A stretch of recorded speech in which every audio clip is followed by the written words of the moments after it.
Here we can see our plant components and working. So this is going to be the basic outline, the what components we require, and the vast scale of machinery that we need for this project to be successful in Ghana. So I'm sure you can all see my screen. So here we have a number one. So the main plant will be built in 6 stages. So the main plant has 6 stages. Number one is where we put the door in and we get door bolts. This is the number one stage. Number 2 stage is proofing. That's where we rest the door bolts for 2 minutes for the internal temperature of the door bolts to cool down. And then number 3 is on your screen. You can see that's where we do pita. Where we do roti flattening, we put it into the final shape of the bread that we need. And number 4 is again a proofing that takes about 5 minutes time. And number 5 is the oven. And number 6 is the cooling conveyors. So I'm gonna walk you through these stages and how we're saving funds on this project, because these projects in outside world, they can cost upwards to $500,000. But because we have internal in Jamaat, we have management skills, we have engineering skills and architecture skills, we can bring this budget way down. So let's continue. So here we go. Stage 1 is dough mixing. This is the number 1 thing in any plant. We need to mix the dough. And we are fortunate enough that we have 2 of these mixers retired from Islamabad. They will need some reconditioning to be put them back into service. And I'm sure with good maintenance and reconditioning of these mixers, we will be able to, they will be able to serve Jamaat for next 10, 15 years with no issues at all. And these mixers, 2 of them will mix 100 kg of dough at a time. And 100 kg dough takes about 15 minutes to mix roughly. So at stage 2, that's where we're gonna start developing and building machines in-house, custom made for Ghana Jamaat. So it's gonna be made in UK here by me and my team member. And the best thing about us making this machinery in-house is firstly cost saving.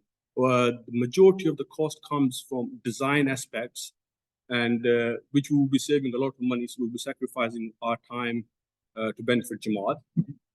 Just to give you a quick highlight, the main key point of this machine is going to be, we're going to have fully adjustable dough ball size. We can range the roti from 60 grams all the way to 100 grams. Roti, pita bread, we can adjust the weight of it. Stage 3 is dough ball resting conveyor, which is a 2 minutes long conveyor system. And again, this is going to be built in Ghana. We're going to source all the material, the designs, everything is going to be built in Ghana on site, because it could be quite big to transport on a shipping container from UK to Ghana. So at stage 3, this is where we had a huge discussion with the team in Africa and UK, is what shape and what form of roti that we're going to be making. So again, this machine is going to be custom built or modified according to needs of Jamaat in Ghana. So this machine here at stage 4 is called a sheeta. This dictates the thickness, the shape, the size of the pita bread or the roti. So here we have a few examples. We have roti size. We can have round roti that I'm sure most of you have eaten at Jalsa Salana UK. And then we have pita bread. And then we can have slightly thicker bread that's more suitable for our community in Ghana. So during the design aspect, we should be able to fine tune and adjust the machine according to our members' needs back in Africa. So at stage 5, this is again another cooling conveyor that's going to be built in Ghana on site, and probably all materials and everything will be sourced in Africa. And any time that we work with the bread dough itself, it needs some resting. So this is going to be the final resting time for the bread before it goes into our oven. So this is our main industrial oven that operates around 500 to 600 degrees.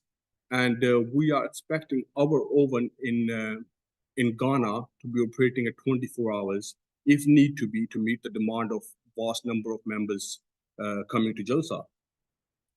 So again, this is we already have in stock. We have it here at Dikatul Mehdi, which needs some reconditioning work, and will be shipped to Ghana just in time for installation and everything.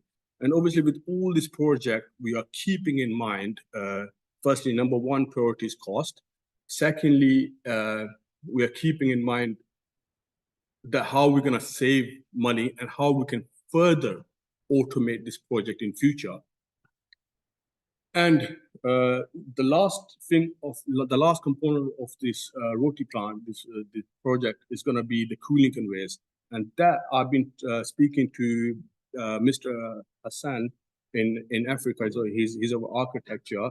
How much space we have there to be able to build a cooling conveyor according to our requirements in Ghana, because they come in various shapes and sizes. And I understand this project is not it's not a small project. It will require a lot of time from us, from people in Ghana, and a lot of hard work. And but inshallah, we are capable of pushing it through. Yes, financial sacrifice is very important, but we do also need all of the prayers involved in this project. And I'll be happy to answer any questions that you guys will have. Thank you. Thank you, Brother Fatisab, for that beautiful presentation.